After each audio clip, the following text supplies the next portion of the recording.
Bienvenidos, amados hermanos, a Leyendo el Nuevo Testamento en un año. Hoy continuamos con el capítulo 9 del libro de los Hebreos.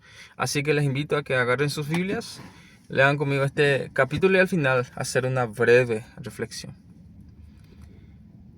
Ahora bien, aún el primer pacto tenía ordenanzas de culto y un santuario terrenal. Porque el tabernáculo estaba dispuesto así.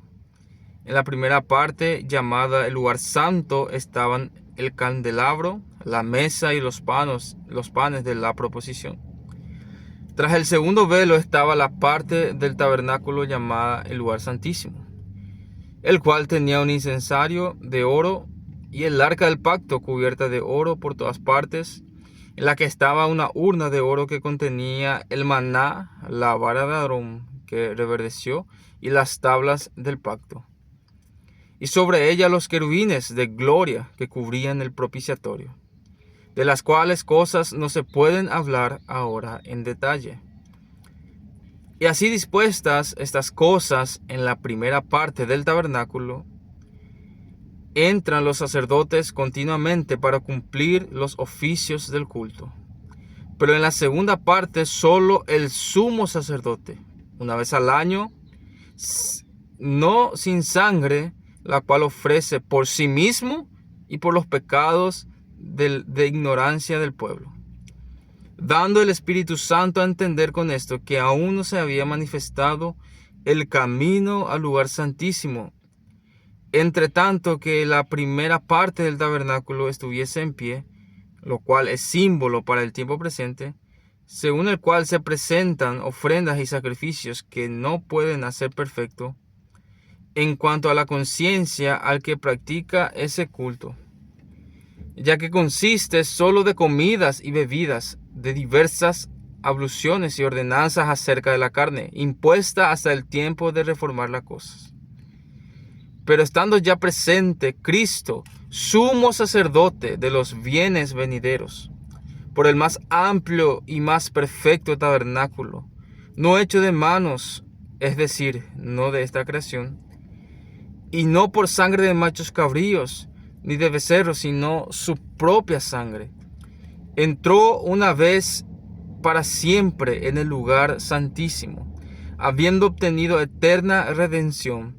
Porque si la sangre de toros y de los machos cabríos y las cenizas de la becerra rociadas a los inmundos santifican para la purificación de la sangre, cuánto más la sangre de Cristo, el cual mediante el Espíritu eterno se ofreció a sí mismo sin mancha a Dios, limpiará vuestras conciencias de obras muertas para que sirváis al Dios vivo. Así que por eso es mediador de un nuevo pacto, para que interviniendo muerte para la remisión de transgresiones que había bajo el primer pacto, los llamados reciban la promesa de la herencia eterna, porque donde hay testamento es necesario que intervenga muerte del testador, porque el testamento con la muerte se confirma, pues no es válido entre tanto que el testador vive.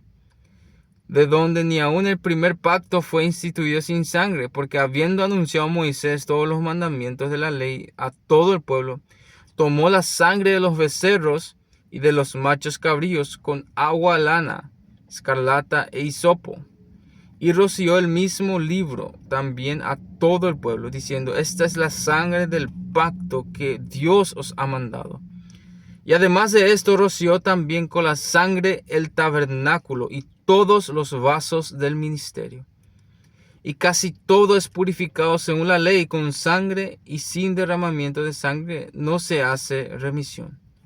El sacrificio de Cristo que quita el pecado.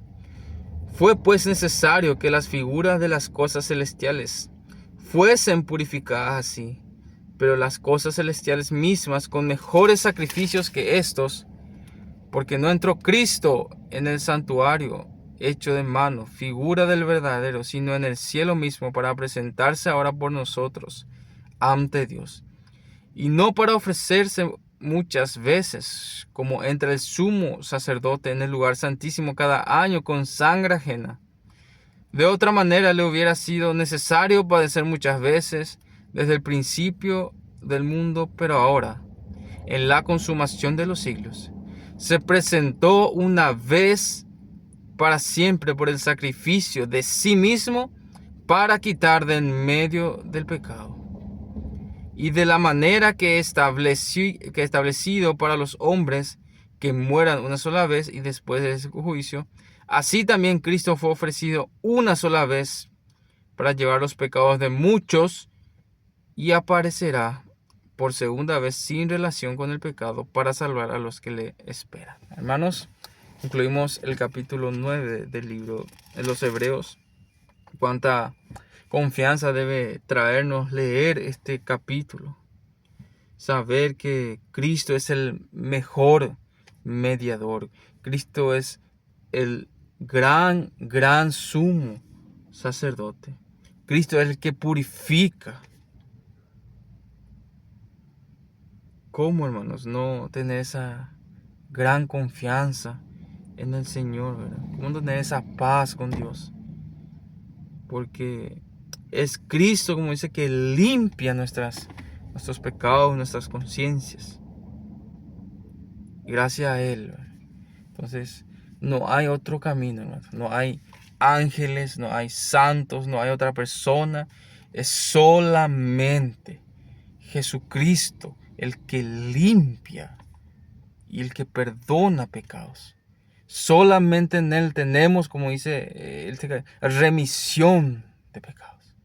Solo en Él y en nadie más. Entonces, animémonos, hermanos, que tenemos un sumo sacerdote que intercede hoy por nosotros. Y que nos dé esa confianza de que vamos a perseverar hasta el fin. ¿Por qué? Porque el sumo sacerdote intercede. Cuando caemos en pecado, ¿por qué nos levantamos? Porque Él intercede por nosotros. Padre, cayó en pecado, pero levanta nuevamente. Y así será hasta el fin. Porque tenemos al gran sumo sacerdote que está a la diestra, que traspasó los cielos, que es mayor a Melquisedec, mayor a Moisés, mayor a los ángeles, Cristo Jesús. Pues hermanos, mañana continuamos con el capítulo 10 del libro a los Hebreos. Muchas bendiciones.